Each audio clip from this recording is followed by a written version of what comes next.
설교한 결론의 말씀입니다. 이 3장 말씀은 베드로의 설교가 나와 있는데 어떤 내용이냐 하면은 예수님께서 십자가에 돌아가신 후에 부활하셨지요. 처음에는 제자들이 믿지 못하고 깜짝 놀랐지만은 그 이후로 40일 동안 주님과 함께 하시면서 주님이 부활의 능력으로 정말 부활하신 것을 알고 그 다음에 승천하시는 모습을 보았습니다.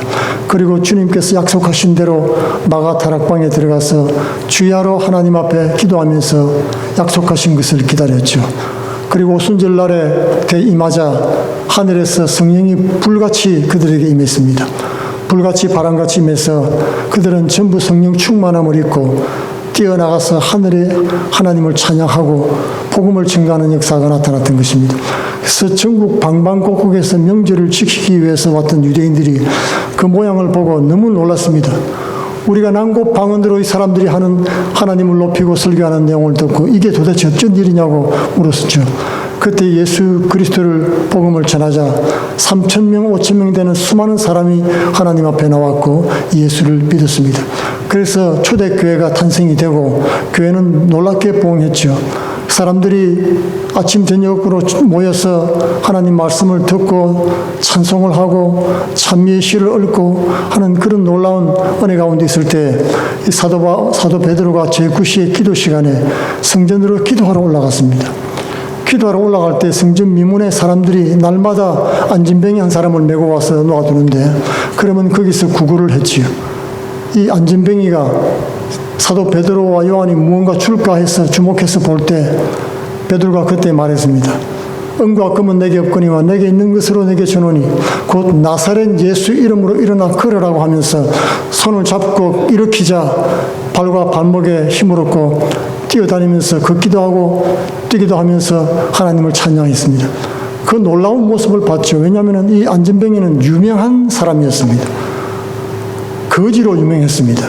모든 사람들이 다 한 번씩은 다 봤던 사람들이거든. 그런데 그 사람이 걷고 뛰면서 하나님을 찬양하니까 도대체 이게 어쩐 일인가? 놀라운 일이 벌어졌으니까 사람들이 구름대처럼 모여들기 시작했습니다. 그래서 솔로몬 행각에 사람들이 많이 모였는데 이때 베드로가 복음을 전하기 시작했습니다. 우리 믿는 사람들은 때를 만나든지 못 만나든지 기회가 주어지는 대로 늘 복음을 전거해야 되는 것입니다. 딴 얘기하면 안 됩니다. 내 얘기해도 안 됩니다. 복음을 얘기해야 되는 것입니다. 그때 베드로는 사람들아, 이 놀라운 일들은 우리의 경건 때문에 일으킨 것이 아니라 바로 너희들이 십자가에 못 박아 죽인 예수 그리스도의 이름으로 일어난 놀라운 일이다 라고 설교를 하기 시작했습니다. 여러분들은 예수님을 잡아서 죄 없는 자를 죄 있다고 의인을 악인이라고 주장하면서 못 박았지만은 하나님께서 이 예수를 다시 살리셨다. 그리고 고래에 약속하신 바로 아브라함의 자손을 통해서 이스라엘 민족이 복을 얻을 것이라고 하는 그 약속의 말씀대로 바로 이 예수를 통해서 놀라운 오늘의 이 은혜가 임했다는 것을 증거했던 것입니다. 그 안진뱅이가 일어난 것이 바로 그 아브라함의 약속, 그 창세기에 약속한 그 약속이 지금 이루어졌다는 것을 설교를 한 것이죠. 바로 여러분이 못 박은 예수가 바로 그 메시아였다는 사실을 증거했던 것입니다. 그러니까 베드로는 그의 설교에서 하나님이 예수 그리스도를 부활시킨 이유가 바로 하나님의 백성에게 복을 주시기 위해서다라는 것입니다. 오늘 말 끝절에 뭐라고 되어 있습니까? 하나님이 그 종을 세워란 말이 이렇게 일으킨다는 뜻입니다. 이 원어가 원래 부활을 가리키는 단어예요. 일으키다는 뜻입니다. 그래서 많은 영어 성경들이 이 말씀을 하나님이 그 종 예수 그리스도를 일으켰다, 부활시켰다로 기록을 하고 있습니다.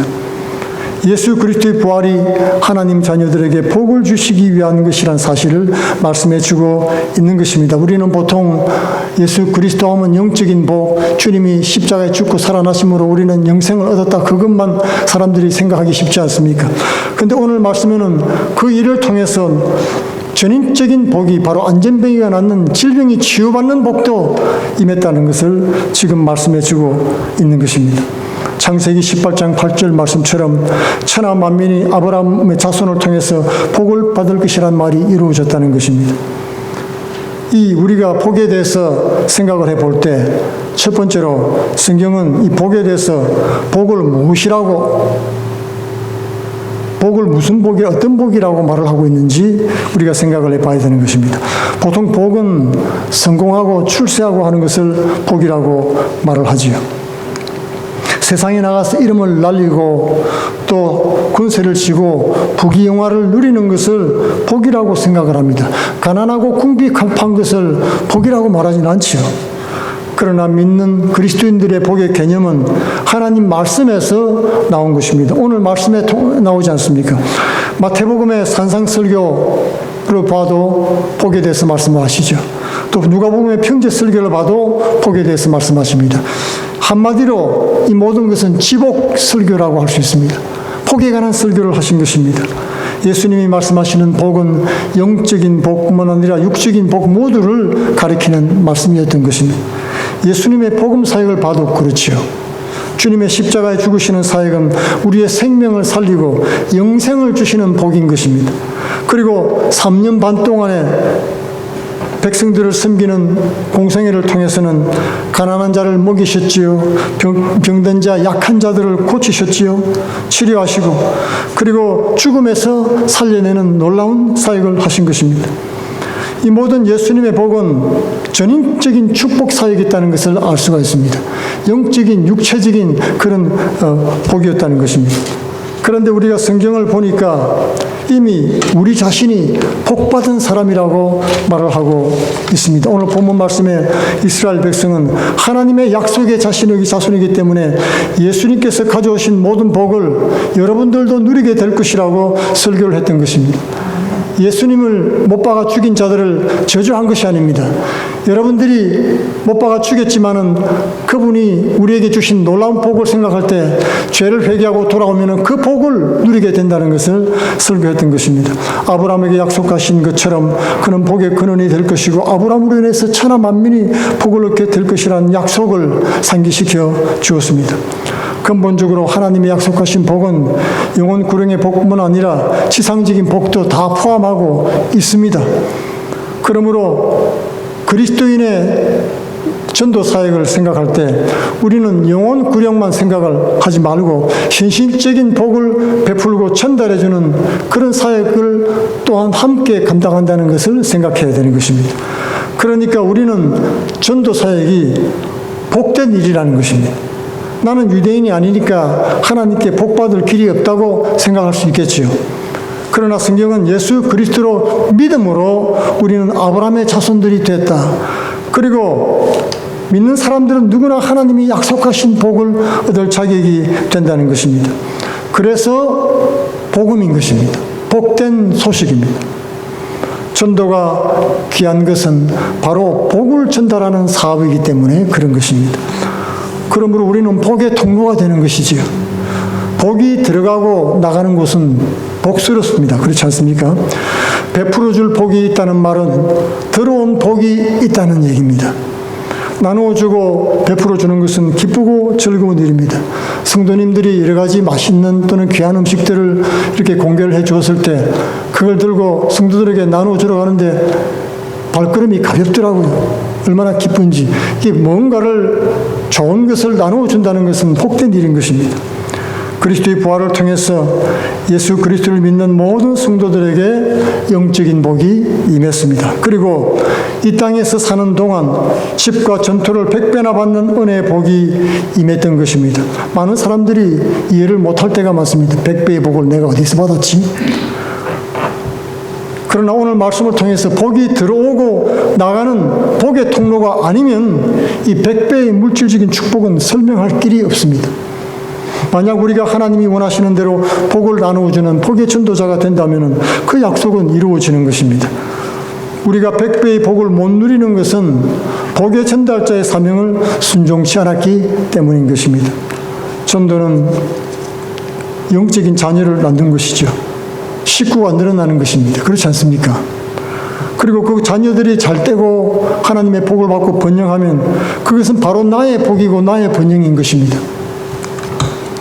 세 번째로 복을 받을 사람은 준비가 필요하다는 것입니다. 하나님이 약속하신 복은 물론 선물로 주시는 것이죠.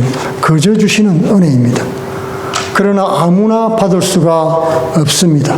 이 선물은 받을 준비가 필요한 것입니다. 그것은 바로 회개입니다.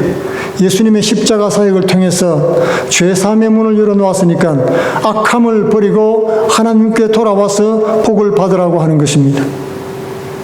마치 물펌프를 돌릴 때 먼저 물을 부어 넣어서 물을 끌어올리는 것과 같은 것입니다. 회개는 하나님의 복을 끌어오는 마중물과 같은 것입니다. 우리의 메마른 삶에 하나님의 은혜의 복이 임하기 위해서는 회개의 마중물이 절실합니다. 왜 내게 복이 임하지 않나? 하나님 앞에 뜨겁게 회개하고 하나님께 받으시는 영혼이 되면은 하나님이 약속하신 것이 임할 줄로 믿습니다. 하나님 나라에 들어가는 복과 또는 하나님 나라를 땅에서 누리는 복은 바로 그리스도인들에게 약속된 엄청난 복인 것입니다. 그 복은 선물이지만 우리는 옛날에 잘못된 삶의 방식에서 벗어나는 회개의 눈물로 마중물을 심령에 채워 넣어야 그 복이 임하는 것입니다. 놀라운 이 복을 우리 이웃들에게 증거하며 우리도 은혜 가운데 누리는 복된 성도들 되기를 축원드리겠습니다. 기도하겠습니다.